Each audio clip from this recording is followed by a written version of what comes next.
Hi guys, இந்த வீடியோவில் muscle ஹைப்பர்ட்ரோஃபினா என்னன்னு பார்க்கலாம். நீங்கள் ஜிம்முக்கு போகிறீங்க, உங்கள் மசில் சைஸை பெருசாக்கணும்னு நினைக்கிறதே மசில் ஹைப்பர்ட்ரோஃபி தான். ஸோ தட் மீன்ஸ் உங்கள் மசில் சைஸை பெருசாக்கி காட்டுறது. ஸோ உங்கள் மசில் சைஸை பெருசாக்கிறதுக்கு there are 4 important things. The first thing is training hard. That means உங்கள் மசில்ஸை கண்டிப்பாக நீங்கள் க்ளோஸ் டு ஃபெயிலியர்ஸ் ட்ரெயின் பண்ணியே ஆகும். உங்களுக்கு கடைசி 2 ரெப் ரிசர்வ் வச்சுட்டு அந்த லெவல் ட்ரெயின் பண்ணும். The second is consistency. So நீங்கள் மசில்ஸை டெய்லி கஷ்டப்பட்டு ட்ரெயின் பண்ணால் மட்டும் பார்த்தாது.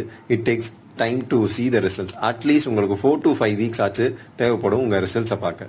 The next is recovery. என்னதான் ட்ரெயின் பண்ணாலும் your muscle needs rest and to recover. Then the most important thing is nutrition. So நீங்கள் எவ்வளோ ட்ரெயின் பண்ணி எவ்வளோ பேலன்ஸ்டாக ரெக்கவரி பண்ணாலுமே ஒரு சஃபிஷியண்டான நியூட்ரிஷன் இல்லைன்னா உங்களால் கண்டிப்பாக ரிசல்ட்ஸை எஃபெக்டிவாக பார்க்க முடியாது. என்னடா மசில் பில்டிங்கை இவ்வளோ சீக்கிரமாக ஒரே வீடியோவில் முடிச்சிட்டேன்னு நினைக்கிறீங்களா? கண்டிப்பாக இல்லை. என்னோட வீடியோவை ஃபாலோ பண்ணுங்க.